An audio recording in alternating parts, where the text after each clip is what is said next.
கிறிஸ்துவுக்குள் பிரியமுள்ள சகோதர சகோதரிகளே, பலன் தரும் தேவன் எபிசோட் 1181 கர்த்தரை துதிக்கிறேன், மகிமைப்படுத்துகிறேன். இந்த நாளிலும் சங்கீதம் 119 124 நான் வாசிக்கின்றேன். உமது அடியேனை உமது கிருபையின்படி நடத்தி உமது பிரமாணங்களை எனக்கு போதியும். கிருபையின்படி நடக்கிற மனிதர்கள் ஆண்டவருடைய வார்த்தைகள் போதிக்கப்படுகிற பொழுது அதிலே ஆர்வம் காட்டுவார்கள். கிருபையின்படி என்னை நடத்தும் என்று சொல்லி சங்கீதக்காரன் ஜெபிக்கிறார். கிருபை என்பது தாழ்மை உள்ளவர்களுக்கு தேவன் அருளுகிற ஒரு ஈவு. வாழ்க்கையில தாழ்ந்து கிடக்கலாம், தொழிலிலே தாழ்ந்து கிடக்கலாம், வேலையிலே தாழ்ந்து கிடக்கலாம், சரீரத்திலே தாழ்ந்து கிடக்கலாம். இன்றைக்கு ஆண்டவருடைய வார்த்தை உங்களை தேடி வருகிறது. ஆண்டவருடைய கிருபைக்காக ஜெபியுங்கள். அந்த கிருபை உங்களை உயர்த்தும். நோவா வாழ்ந்த காலத்திலே அவனோடு வாழ்ந்த உறவினர்கள், நண்பர்கள், மக்கள் யாவருக்கும் கிருபை கிடைக்கவில்லை.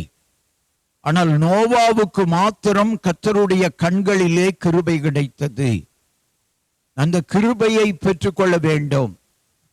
அப்போஸ்தலனாகிய பரிசுத்த பவுல் 14 திருச்சபைகளுக்கு கடிதம் எழுதுகிற பொழுது அந்த கடிதங்களை அவர்களுக்கு உரிய காரண காரியங்களை சொல்லி எழுதி இறுதியாக கிருபை உங்களோடு இருப்பதாக என்று சொல்லி வாழ்த்துவார். கிருபை பெற்றவர்கள் மரியாளை பரலோகம் வாழ்த்துகிற பொழுது கிருபை பெற்றவளே வாழ்க என்ற வாழ்த்து சத்தம் மரியாளுக்கு கேட்டது. இன்றைக்கும் தாழ்மை நிலையில் வாழ்ந்து கொண்டிருக்கிற உங்கள் ஒவ்வொருவருக்கும் ஆண்டவர் கிருபை அளித்து கிருபையின்படி நடத்துவார். கண்களை மூடி ஜெபிக்கலாம்.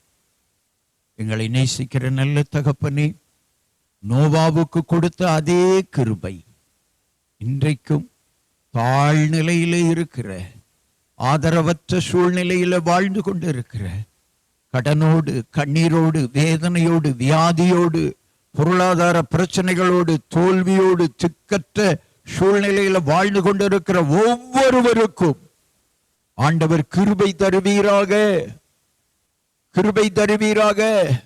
உம்முடைய கண்களிலே அவர்களுக்கு கிருபை கிடைக்கட்டும் ஐயா. நோவாவுக்கு காட்டிய அதே கிருபையை இன்றைக்கும் ஒவ்வொருவருக்கும் தந்து கிருபையினால் நடத்தும்படியாக ஜெபிக்கிறோம். மது பிரமாணங்களையும் கிருபையினால் நடத்தப்படுகிற ஜனங்கள் கற்றுக்கொண்டு கைக்கொள்ளவும் கிருபை பாராட்டும். தாழ்த்துகிறோம். இயேசு கிறிஸ்துவின் நாமத்தில் ஜெபிக்கிறேன் பிதாவே, ஆமென்.